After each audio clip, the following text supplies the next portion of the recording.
Hi అండి. Millets dosa చేసుకుందామా? జొన్నలు, పెసలుతో కాంబినేషన్‌గా వేరుశనక్కాయ పచ్చడితో అద్భుతంగా ఉంటదండి.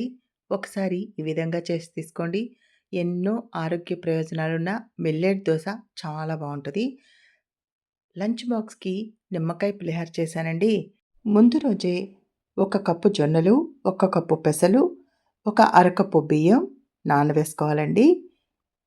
తెల్లారి పొద్దున మిక్సీ చేసుకునేటప్పుడు చిన్న అల్లం ముక్క, ఒక 3 పచ్చిమిర్చి వేసి మిక్సీ చేసుకొని ఈ విధంగా వస్తుందండి.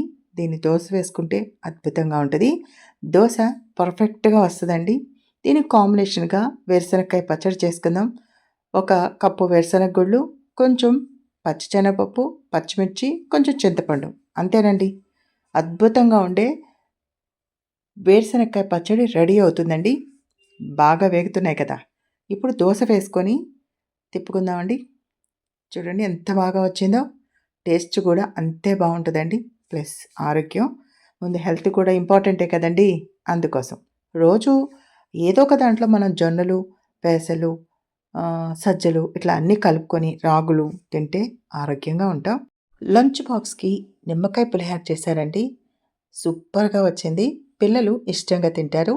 వేరెంట్ వైబ్ ఛానల్‌ని సబ్స్క్రైబ్ చేసుకోండి.